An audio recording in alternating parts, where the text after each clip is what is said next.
Okay, it's a little later. It's 1:18 a.m. Just finished hacking out the 8 of them, and they all turned out fine. The alignment is excellent. Excellent. Some of them are perfect. Some of them are pretty darn close to perfect. Did the whole thing under the approving glare of my fellow gate crashers.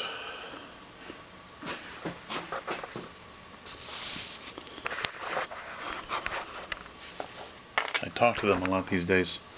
You see, I've found that speaking to real people doesn't seem to do anything.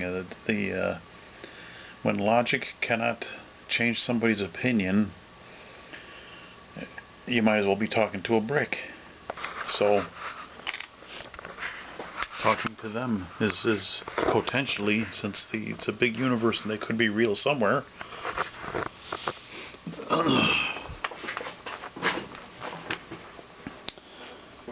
slightly more effective. But I'm really stoked about these, man. They're little jewels. The only change I'm going to make is to lighten up the monster. That's about it. Otherwise, they're as close to perfect as I need them to be.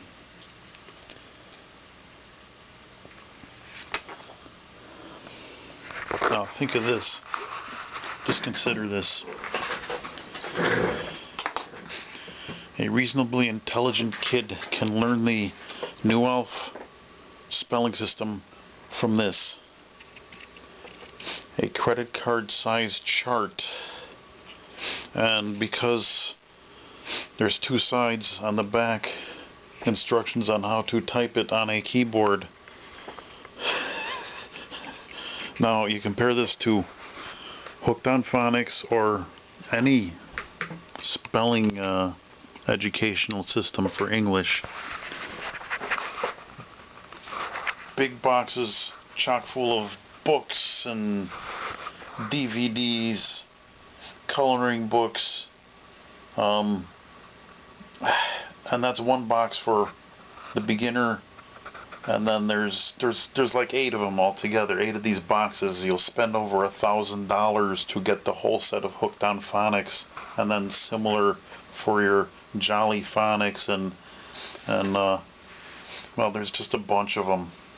Everybody and his mom has a Teach English system out there, and they're all bulky crap, and a kid will be bored to tears doing book number 1 in box number 1, and that's what teaches them to spell, is that they don't want to have to do those, so they learn quick in order to avoid the excruciating boredom, because there's so many for sale that unopened is the big selling point, is it's not even been opened yet, because their kid learned how to spell well enough to pass.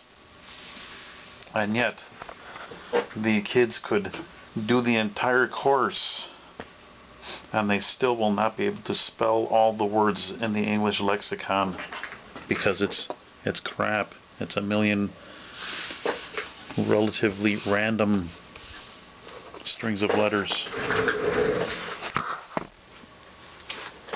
Alright. So, MiKROCoRT's Issue 1, printing number 1, completed approximately 1:15 a.m. Sunday, December